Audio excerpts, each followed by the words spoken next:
And I'm Chibi. We're from the Birthday Massacre, and this is our exclusive interview with COMA Music Magazine. All right. Now, I had the opportunity to look at your new website, and I have to say, as usual, for your website, it's pretty impressive. Who does your web design? The first site we ever did, it was our bass player Aslan, and the Nothing in Nowhere site. This one, Owen, our keyboard player, did the majority of the work. Yeah. Okay. And how much input do you guys have on the site design? Oh, yeah. Quite a bit. It's it's all within the band, so we all shoot Sure. ideas off each other, and we all come to a consensus on what we think is cool, and and then we just go from there. Yes. Yes. Okay. It looks really cool, obviously, because it's done from the album artwork. Right. When you start using it,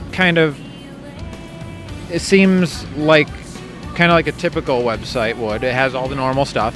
But what I find interesting about it is when you mouse over different parts of it, like the rabbit, the ears move. Oh, yeah. And there's just really cool things like that if people take the time, they'll find. And it was that way too with the Nothing in Nowhere website as well. Mm-hmm. There's little hidden, we call them Easter eggs. Right. Like if you searched around enough, you can click on different things. You could sort of follow the clues and just find some cool stuff we had hidden on there. Yeah, so that's a cool little feature you got on there. Thank you. I'm glad you noticed. We're glad you noticed and appreciate it. I am too. Now, I know the idea wasn't yours, but the show and tell DVD. I think it's really cool that you guys put out a live DVD because the energy you guys have live is simply amazing. Cool. Yeah, I mean, I think we didn't know that was, as you were saying, that was going to turn into a DVD when we recorded it. And, you know, for what it is, I think it's a pretty accurate description of how our live show was on that tour. Yeah, for sure. But I think, we'd like to do it again. Hopefully in the future we can do another one and sort of...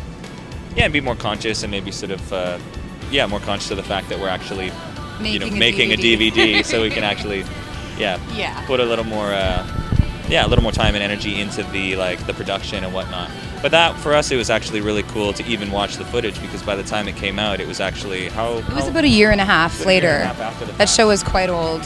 So it was really cool almost for us to see the photo, see the video footage and kind of see where we've come from then, just from a live perspective. Sure. It was cool. Yeah. But we really enjoyed doing it. Yes. Cool. Now, last year you won the opening slot for Free Fest. Yeah. How did that turn out? It was awesome. It was interesting because when we found out that we'd been nominated for it and we were part of the thing is that the bands were all supposed to get their fans to rally and vote and sort of pull together. And we were on tour in Europe at the time when we found out that we had to do the promotion for it. So it was sort of interesting to kind of rally the troops from overseas. I think, we did the promotion. Basically, I think it was filmed in a bathroom. It was filmed in a shower stall in a hotel room. Sure.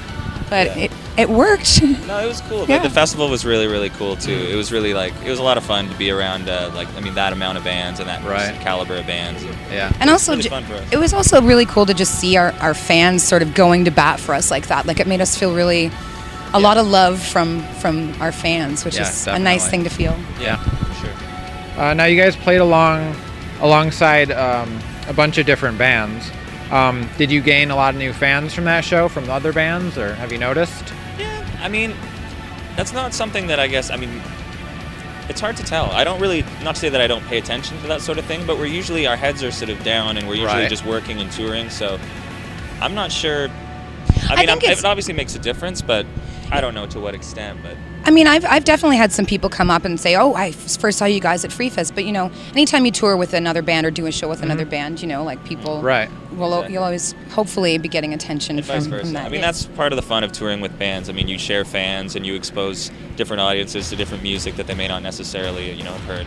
And that's one of the things I actually really like about the tour we're on now. It's just the diversity of bands. It's a pretty sort of eclectic range of bands on this tour, but there's sort of a cool common thread between all of them that works really well. So there's a lot of that going on this tour as well. One other thing I noticed about Free Fest I wanted to ask you about was the Boy Scout uniforms. Yeah. What was the deal with that? Well, I mean, we're always trying to kind of find creative ways to look unified on stage, but also that's fun, and sort of, I don't know, I kind of conceptualized the Scout shirt idea. It was just kind of fun to sew on the patches, and everybody kind of had some of their own unique ones. And, It just gives us something to do. It was just a fun little thing to, We look like we match.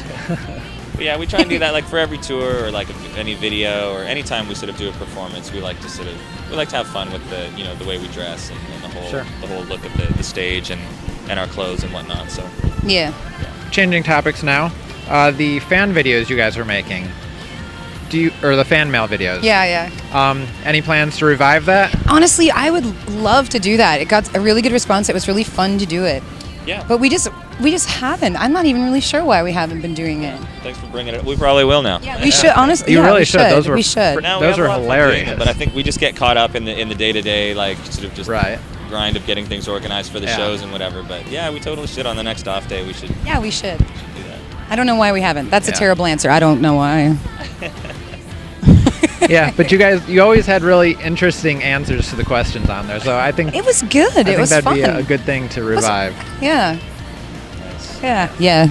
On Pins and Needles, the recording process was a little different this time. What can you tell us about that?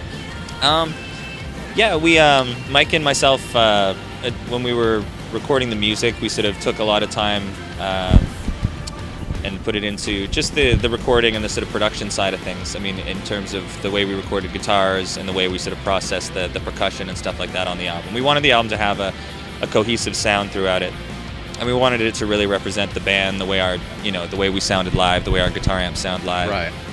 Whereas the previous albums, they were, we would experiment and then we would write the songs and record them, and then when we'd play them live, they would sort of take on this different kind of energy, and we really liked that sound and that feel, so we wanted to bring that into the next album. So for the music, that was something that we were really conscious of.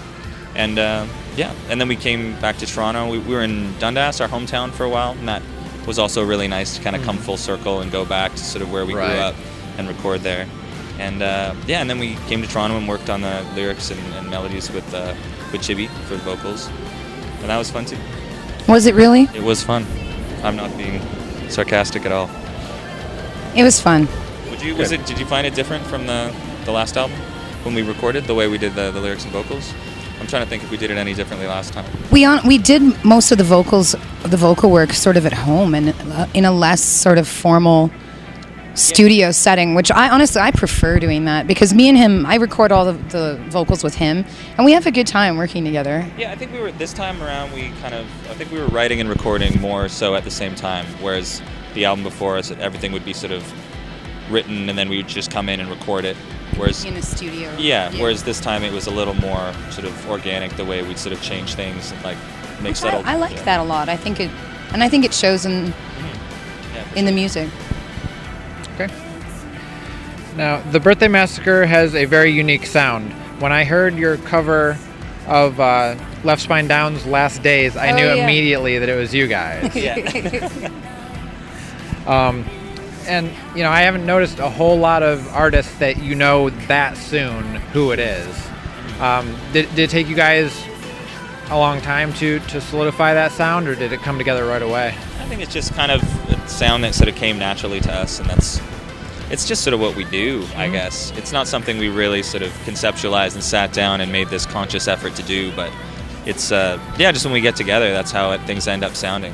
And it's funny because the Left Spine Down, that sort of cover, it was just going to be a remix, but then we ended up just sort of just playing around with it, and then the guys from Left Spine Down thought it'd be cool to obviously have Chibi on it, and then it just kind of one thing led to another, and it almost just ended up being a cover, which was really cool. Like they were really into it, and they loved it too. So yeah, we had a ton of fun making it. When I brought it up to them, I called it a remix, and they corrected me and said it's a cover. Yeah. They got more than they bargained for. Yeah.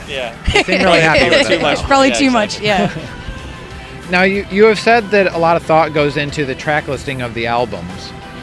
What are your thoughts on people putting their MP3s in with their whole MP3 library and putting it on shuffle? Do you think that throws the whole really everything out of whack? It depends on what you're doing, If someone's going jogging and they just want to put on something, I don't know. But it's like if you're trying to fall asleep and you're listening, and then some crazy loud song will come on. I don't know. I mean, I think just from an artistic point of view, when we're kind of conceptualizing and we're trying to make a cohesive piece of work, that's really important to us. But then after we do our thing with it, and once you put it out into the world, you can't really control or stress about how people listen to it, or we're just grateful that people are enjoying it and they listen to it in whatever way they feel like. we've sort of done our work, and then it's up to, you know, everyone else to decide how they want to listen to it, or Sure. if they want to listen to it. If they want to listen to it. Of course they want to listen to it, Well, that's what I would whether I think know too. it or not. Let's hope so. Thank you very much for the interview, and thanks for coming out tonight and standing in the freezing cold in this creepy parking lot with us. Yeah, it was awesome. It was good to see you again, man. All right, thanks. Thank you.